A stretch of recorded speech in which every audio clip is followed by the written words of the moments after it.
ഇന്നത്തെ ഒരു video class നമ്മൾ പരിചയപ്പെടുത്താൻ പോകുന്നത് current affairs at the rate news paper എന്ന് പറയുന്ന പുതിയൊരു വീഡിയോ ക്ലാസ് സീരീസ് ആണ്. വരാൻ പോകുന്ന പരീക്ഷ ഗുണപ്രദമാകുന്ന രീതിയിൽ ന്യൂസ് പേപ്പറിൽ നിന്നൊക്കെ കണ്ടിട്ടുള്ള പരീക്ഷയ്ക്ക് ചോദിക്കാൻ സാധ്യതയുള്ള പ്രധാനപ്പെട്ട കാര്യങ്ങൾ പരിചയപ്പെടുത്തുക എന്നതാണ് ഈ ഒരു വീഡിയോ ക്ലാസ് സീരീസിലെ പ്രധാനപ്പെട്ട ഉദ്ദേശം. ഇന്നിവിടെ ആദ്യമായിട്ട് തെരഞ്ഞെടുക്കപ്പെട്ടിരിക്കുന്നത് ISROയുമായി ബന്ധപ്പെട്ട ഒരു വാർത്തയാണ്. വരാൻ പോകുന്ന പരീക്ഷയിൽ ചോദിക്കാൻ വളരെയധികം സാധ്യതയുള്ള ഒരു വാർത്തയാണ് നമ്മൾ ഇന്നിവിടെ പരിചയപ്പെടുത്താൻ പോകുന്നത്. വിസ്മയിപ്പിച്ച് ISRO റോക്കറ്റ് ഭാഗം ഭൂമിയിലെത്തി എന്ന തലക്കെട്ടിൽ വന്നിരിക്കുന്ന വാർത്തയിലെ പ്രധാനപ്പെട്ട കാര്യങ്ങളാണ് നമ്മളിവിടെ ഒന്ന് പരിചയപ്പെടാനായിട്ട് പോകുന്നത്. ഉപഗ്രഹ വിക്ഷേപണത്തിൽ ചരിത്രമെഴുതി ISRO മുന്നേറ്റം. വിക്ഷേപണത്തിന് ഉപയോഗിക്കുന്ന റോക്കറ്റിന്റെ ഭാഗത്തെ ബഹിരാകാശ പരീക്ഷണശാലയാക്കിയും അതിനെ സുരക്ഷിതമായി ഭൂമിയിലേക്ക് തിരിച്ചു കൊണ്ടുവന്നുമാണ് ചരിത്രം എഴുതിയിരിക്കുന്നത്. അപ്പോൾ ISRO പുതിയൊരു ചരിത്രം എഴുതിയിരിക്കുകയാണ്. സാധാരണ നമ്മൾ വിക്ഷേപണത്തിന് ഉപയോഗിക്കുന്ന റോക്കറ്റ് തിരിച്ച് ഭൂമിയിലേക്ക് എത്തിക്കാറില്ല. എന്നാൽ ഇവിടെ അതിൻ്റെ പ്രധാനപ്പെട്ട ഭാഗങ്ങൾ തിരികെ ഭൂമിയിൽ എത്തിച്ചുകൊണ്ടാണ് ചരിത്രം എഴുതിയിരിക്കുന്നത്. അതായത് ഈ ഉപഗ്രഹത്തെ അതിൻ്റെ ഭ്രമണപഥത്തിൽ വെച്ചതിന് ശേഷം തിരികെ എന്താണ് ഭൂമിയിലേക്ക് എത്തിച്ചിരിക്കുകയാണ്. ആ ഒരു രീതിയിൽ ISRO ചരിത്രം സൃഷ്ടിച്ചിരിക്കുകയാണ്.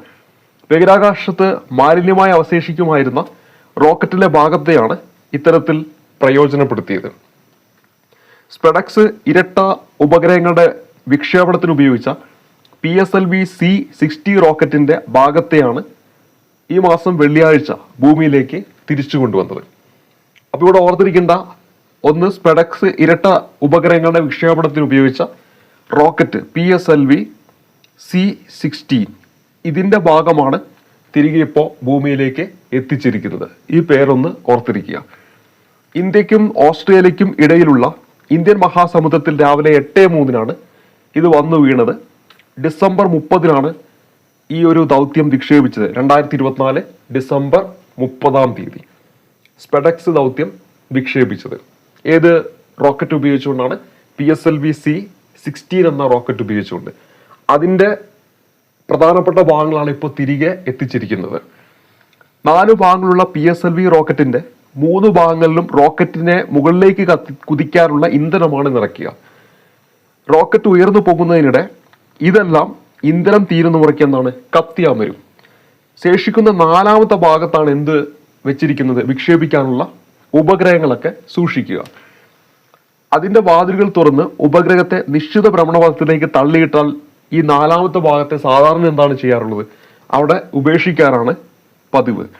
എന്നാൽ ആ ഒരു പതിവ് തെറ്റിച്ചുകൊണ്ട് അതിനെ ഉപേക്ഷിക്കാതെ ഈ പറയുന്ന 4ാമത്തെ ഭാഗത്ത് സോളാർ പാനലുകളും അല്പം ഇന്ധനവും കരുതി വെച്ച് ചില ഉപകരണങ്ങളും നാവിഗേഷൻ സംവിധാനവും ക്യാമറയും ഘടിപ്പിച്ച് ഒരു ബഹിരാകാശ പരീക്ഷണശാലയാക്കി മാറ്റുകയാണ് ഇവിടെ ISRO ചെയ്തിരിക്കുന്നത്. PSLV orbital experiment module POEM-4 എന്നാണ് ഇതിനിട്ടിരിക്കുന്ന പേര്. ഈ ഒരു ക്ലാസ്സിലെ ഏറ്റവും പ്രധാനപ്പെട്ട ഒന്നാണ് നമ്മളിവിടെ പരിചയപ്പെട്ടിരിക്കുന്നത്.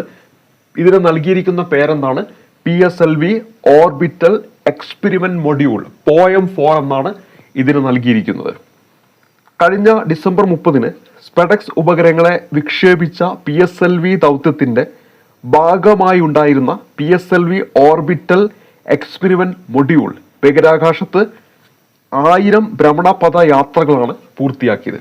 ഇത് പൂർത്തിയാക്കിയതിനു ശേഷമാണ് അത് തിരിച്ചു ഭൂമിയിലേക്ക് വരുന്നത്. അതിനുശേഷമാണ് ഇതിനെ ഭൂമിയിലേക്ക് എന്താണ് തിരിച്ചു കൊണ്ടുവന്നത് എന്ന കാര്യം ഓർക്കുക.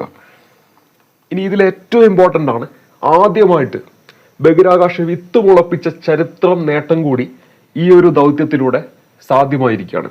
അപ്പോൾ ആദ്യമായിട്ട് ബഹിരാകാശ വിത്ത് മുളപ്പിച്ചത് ISROയാണ്. അതിൻ്റെ ദൗത്യമാണ് POEM-4 എന്ന് പറയുന്നത്. അപ്പോൾ ആ പേര് ഓർക്കണം, POEM-4. POEM-4ൽ ഇത്തവണ പരീക്ഷണങ്ങളായിട്ട് 24 ഉപകരണങ്ങളാണ് സൂക്ഷിച്ചിരുന്നത്. ഇതിൽ 14 ISROയുടെയും 10 മറ്റ് സ്ഥാപനങ്ങളുടേതുമായിരുന്നു.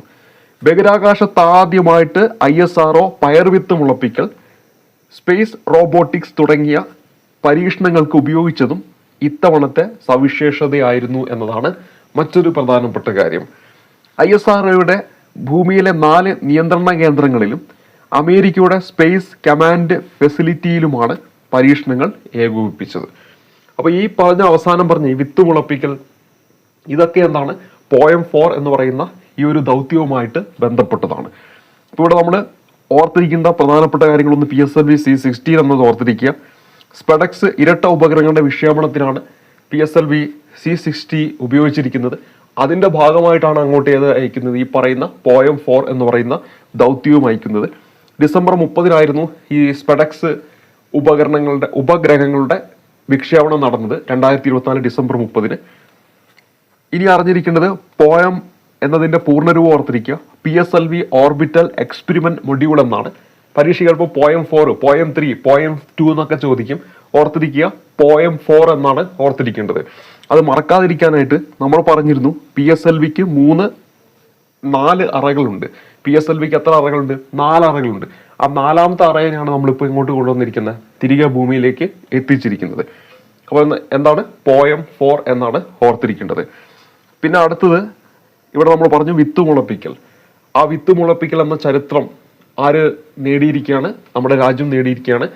ISRO അത് സാധ്യമാക്കിയിരിക്കുകയാണ്. ഇത്രയും കാര്യങ്ങൾ ഈ ഒരു വാർത്തയുമായി ബന്ധപ്പെട്ട് അറിഞ്ഞിരിക്കണം.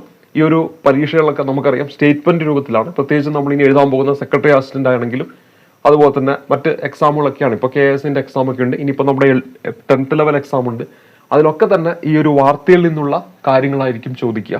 അപ്പോൾ അതുകൊണ്ട് തന്നെ എപ്പോഴും ഒരു പത്രവാർത്തയിൽ പറയുന്ന എല്ലാ കാര്യങ്ങളും ഒന്ന് വായിച്ചു പോയി കഴിഞ്ഞാൽ തീർച്ചയായിട്ടും നമ്മുടെ പരീക്ഷയ്ക്ക് അത് ഗുണം ചെയ്യും. പിന്നെ ഒരു പത്രം വായിച്ചു പോകുമ്പോൾ നമ്മൾ പല കാര്യങ്ങളും നമ്മൾ മറക്കാതെ മനസ്സിലേക്ക് ഓർത്തെടുക്കുന്ന രീതിയിൽ കണക്റ്റിംഗ് ആയിട്ടായിരിക്കും പോവുക. അപ്പോൾ അതുകൊണ്ട് തന്നെ അത് നിങ്ങളുടെ മനസ്സിലെന്നും ഓർമ്മയിലുണ്ടായിരിക്കുകയും ചെയ്യും. അപ്പോൾ ഇത്രയും കാര്യങ്ങളാണ് ഇന്നത്തെ ഈ ഒരു ക്ലാസ്സിൽ നമ്മൾ പരിചയപ്പെടുത്തുന്നത്. ഇത്തരത്തിൽ പ്രധാനപ്പെട്ട പത്രത്തിലുള്ള കറണ്ട് അഫയേഴ്സ് കാര്യങ്ങൾ ഇങ്ങനെയുള്ള ചെറിയ ചെറിയ ക്ലിപ്പ് രൂപത്തിൽ നിങ്ങളുടെ മുന്നിലേക്ക് പരിചയപ്പെടുത്താം. അപ്പോൾ അത് തീർച്ചയായിട്ടും നിങ്ങൾക്ക് വരാൻ പോകുന്ന പരീക്ഷ ഗുണപ്രദമായിരിക്കും എന്ന് വിശ്വസിക്കുന്നു. അടുത്തൊരു ക്ലാസ്സിൽ കണ്ടുമുട്ടാം. അതുവരേക്കും നന്ദി, നമസ്കാരം.